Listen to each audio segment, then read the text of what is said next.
Bueno, continuamos con la práctica 7. Es el transistor bipolar. El objetivo: obtener las curvas características de un transistor bipolar usando el osciloscopio como un trazador de curvas. Determinar la ganancia de corriente directa del transistor y la ganancia de la corriente alterna del mismo transistor.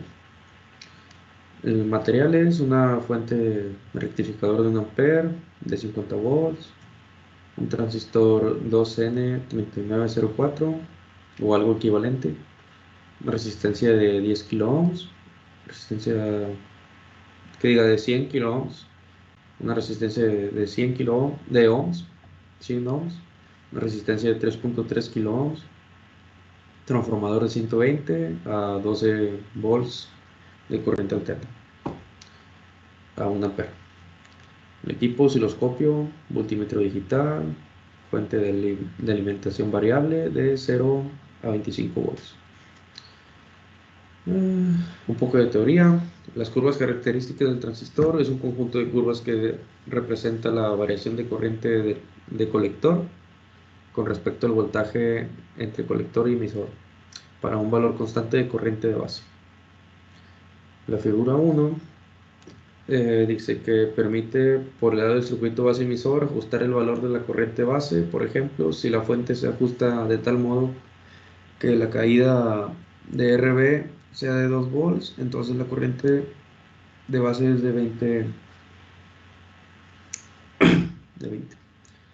Aquí tenemos la figura 1, que es la que mencionaba. Aquí tenemos el circuito, la fuente variable, el multímetro conectado, la resistencia de RB y el osciloscopio, el voltaje de corriente alterna y el transformador. Implementar en el circuito de la figura 1, obtener las curvas del transistor en un osciloscopio en modo XY. 2. Medir la caída de RB con el multímetro digital y ajustar la fuente de alimentación para obtener una caída de voltaje igual a 2 volts. 3. Ajustar la escala adecuadas en el osciloscopio. Ajustar los valores del osciloscopio de la siguiente forma. Aquí lo tenemos: el complemento de corriente directa en modo XY. Observa lo siguiente: se forma una curva característica del transistor relacionada con la corriente de base. La deflexión vertical es provocada por la caída de RC. Y luego tenemos que ajustar la perilla de la escala horizontal hasta obtener un desplazamiento horizontal igual a 4 veces al actual. Dibujar una familia de curvas características con los siguientes valores de caída de voltaje en RB. Aquí tenemos los valores. Y tenemos el circuito ya en multisim. Aquí vemos que con los valores va incrementando la señal, la curva.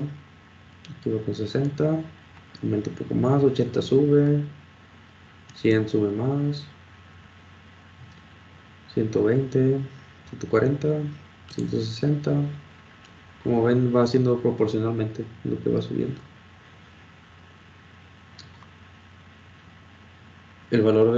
Y ya en el reporte, si se determina el valor de ganancia de la corriente directa, aquí lo tenemos ya.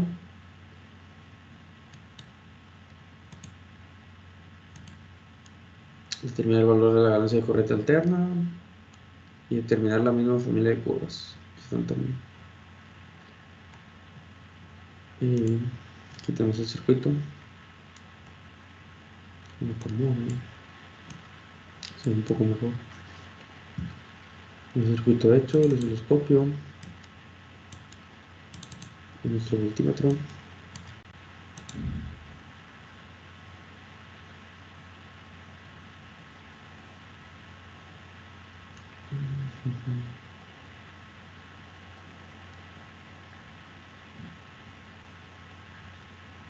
Y bueno, ya nada más sería ir ajustando los valores